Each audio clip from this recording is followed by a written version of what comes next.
Okay, as you all know, I run a business for 30 plus years now.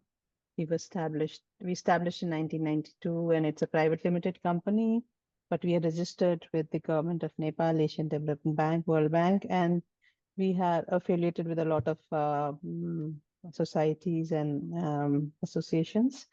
And we also recently have opened a branch in India, and we're trying to make it a branch office because there are some complications with our regulations, and we're not able to do that. Um, I run this firm with my husband and my son. They are both civil engineers and with a PhD in structural engineering, and I'm an architect. We have worked on a lot of projects in hydropower architecture. We do a lot of other things like interiors, transportation, so water supply. So a lot of infrastructure works have been done by us, and we do the complete entire range, these projects.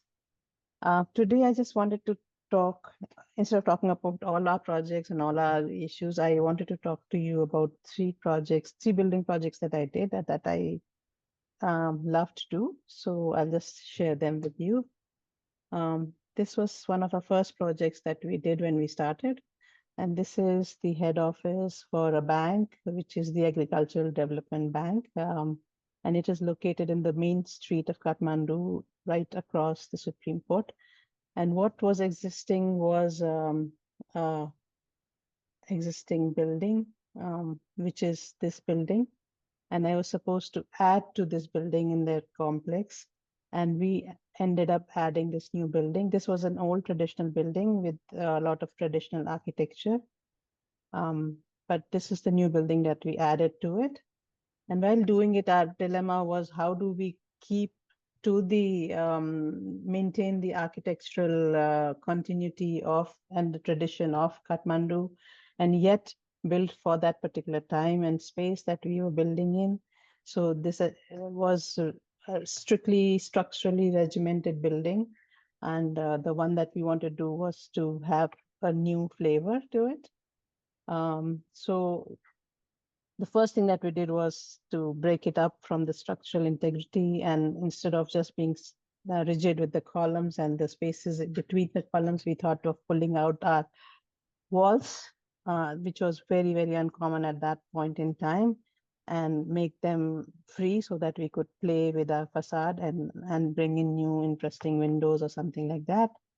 Then we were able to give these free-flowing windows and play a little more with, do more interesting things. If you can see at the back, this was an old building which was regimented by the columns, and the windows were supposed to be in line with the columns and be guided by those.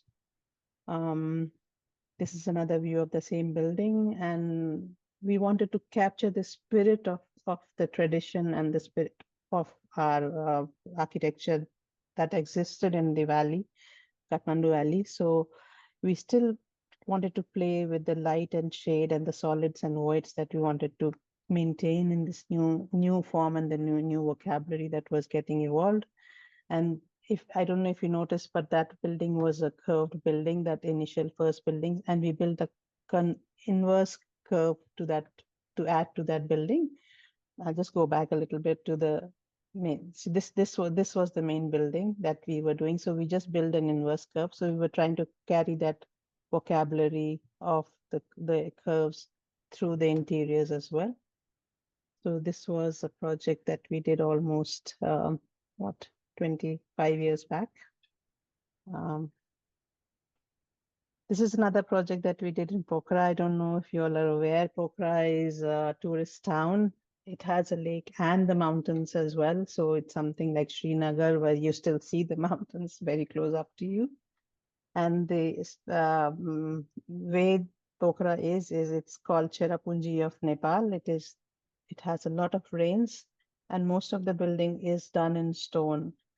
But the stone work is a little primitive. So we wanted to do a new building, and we still wanted to again maintain the culture and the tradition, but then how do we bring in the new culture and the new functions that we wanted to bring in? So what we tried to do in this building was we wanted to bring in these glass and stone. So between the three red blocks of stone, we introduced the three glass and steel blocks, which were the communication blocks. And this was a building for the Nepal Telecom, which is a communication company, or the National Communication Institute, a department. So the site was very long and narrow, and it was situated in the middle of a busy marketplace. So we had to again deal with that site because it really gave us a lot of trouble in trying to give their services in that narrow space. So we tried to segregate the public spaces and the private spaces because a lot of public was coming in. So these light steel and glass structure in the center became the public spaces, and then these were the office spaces where they could do their actual work. This is a view of the building. There is a post office building that still exists, I think, in that location. So this was the building, and these are the glass forms that we brought in with the traditional stone building form. But again, since we are building in a new time, so I wanted to reflect the time of the construction. And then there was a fusion of solids and glasses that we were trying to incorporate in this building. Again, the play of, I'm really fascinated with the play of solids and voids and lights and shades in our traditional architecture. It's really, really very well done. I don't know how many of you have visited Kathmandu, but please do. I'll be very happy to take you around. But then this is what, again, I wanted to reflect in my building. So the kind of windows that I wanted to create and then create that effect in a new form, in a new interpretation.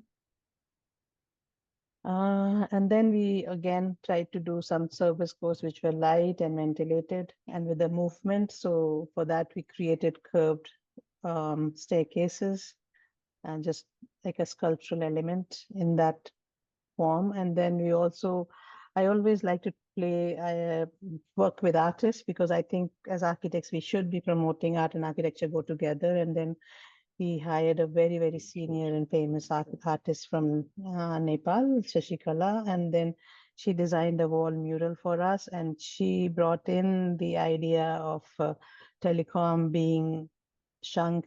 The Shank was the media of communication in the earlier or ancient times, so she just wanted to bring that in and use that as a metaphor.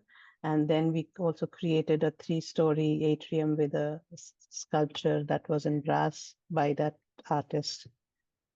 Now, this is the third building that I'm talking about. This is a very small commercial complex that we built. This was, the site was located at an intersection or a junction of roads and also very close to the airport. So we had a junction which was the road junction, the air traffic junction, and a movement for the people. So we just wanted to create, I just wanted to play in the form and try to create that, celebrate that motion that the site was on, and try to create some free-flowing forms in the facade, and then try to use that as a reflection of where it was. So it was just a 3D composition of intersecting curvilinear planes, maybe as trying to arrest motion through architecture and just trying to experiment on how we could interpret that in the physical form. And we used a lot of ACP, which was way back, and it wasn't in use in Kathmandu maybe for the first time. It was coming in. I am the culprit for bringing it in, and I really, I don't know, maybe regret that decision, but then it gave me the freedom at that time to play with my curvilinear forms, and it was very easy to execute. But then ultimately, I really don't like the material. That's all for today. Thank you.